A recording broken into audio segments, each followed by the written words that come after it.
শিৱসাগৰ জিলাৰ কুংপু মৌজাৰ অন্তৰ্গত আমাৰ আজানপীৰলৈকে সম্পূৰ্ণ আমাৰ 11-15খন গাঁও পানীতলত ডুব গৈ আছে। ইতিমধ্যে আপোনালোকে দেখিছে যে আমাৰ শান্তিপুৰ হাইস্কুল ইতিমধ্যে আমাৰ পানীতলত, আমাৰ 796 নং প্ৰাথমিক বিদ্যালয় ইতিমধ্যে পানীৰ তলত।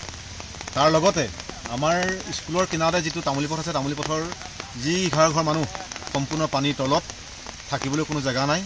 পশুধনকে আদি কৰি সব আজি মানুহ আহি পেলাই ছাতি লৈ ৰাস্তাত থাকিবলগীয়াত পৰিছে। গতিকে প্ৰশাসনৰ মানুহ এতিয়ালৈকে আমাৰ ইয়াত কোনো উপস্থিত হোৱাহি নাই।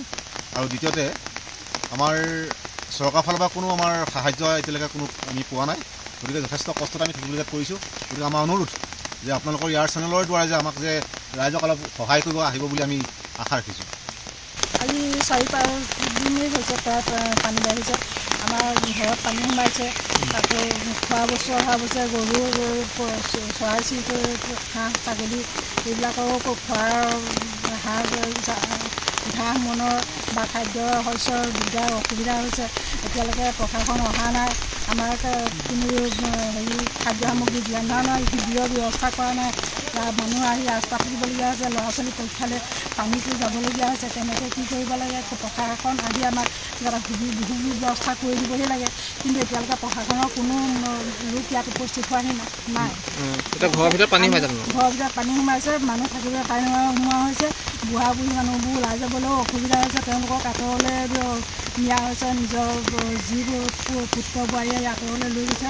কিন্তু সৰু ল'ৰা ছোৱালীৰ পৰা আৰম্ভ কৰি ডাঙৰলৈকে ভিতৰতে পানীতে থাকিবলগীয়া হৈছে। কিন্তু শিবিৰৰ ব্যৱস্থা এতিয়ালৈকে কৰা হোৱা নাই।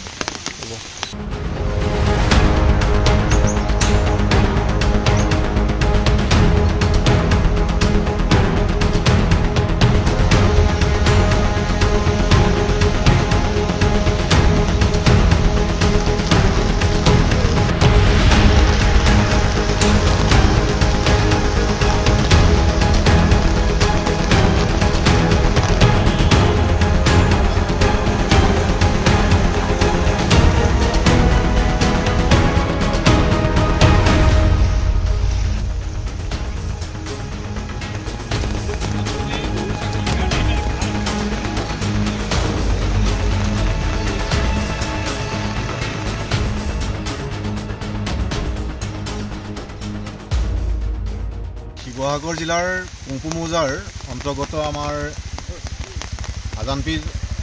আজানপীৰলৈকে সম্পূৰ্ণ আমাৰ 11-15খন গাঁও পানীতলত ডুব গৈ আছে।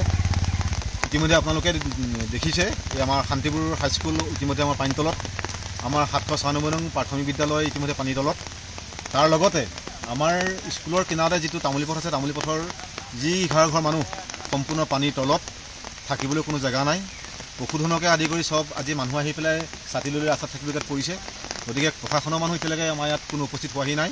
আৰু দ্বিতীয়তে আমাৰ চৰকাৰৰ ফালৰ পৰা কোনো আমাৰ সাহায্য এতিয়ালৈকে কোনো আমি পোৱা নাই। গতিকে যথেষ্ট কষ্টত আমি থাকিবলগীয়াত পৰিছোঁ।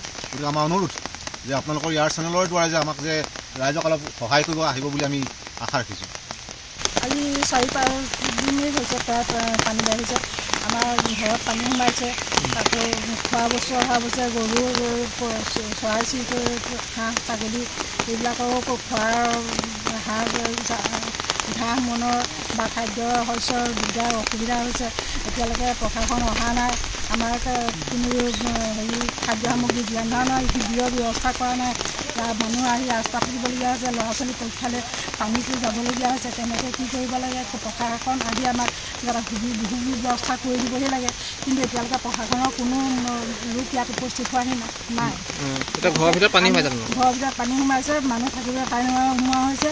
বুঢ়া বুঢ়ী মানুহবোৰ ওলাই যাবলৈও অসুবিধা হৈছে। তেওঁলোকক আঁতৰলৈ নিয়া হৈছে, নিজৰ যিবোৰ পুত্ৰ বোৱাৰীয়ে আঁতৰলৈ লৈ গৈছে। কিন্তু সৰু ল'ৰা ছোৱালীৰ পৰা আৰম্ভ কৰি ডাঙৰলৈকে ভিতৰতে পানীতে থাকিবলগীয়া হৈছে। কিন্তু শিবিৰৰ ব্যৱস্থা এতিয়ালৈকে কৰা হোৱা নাই।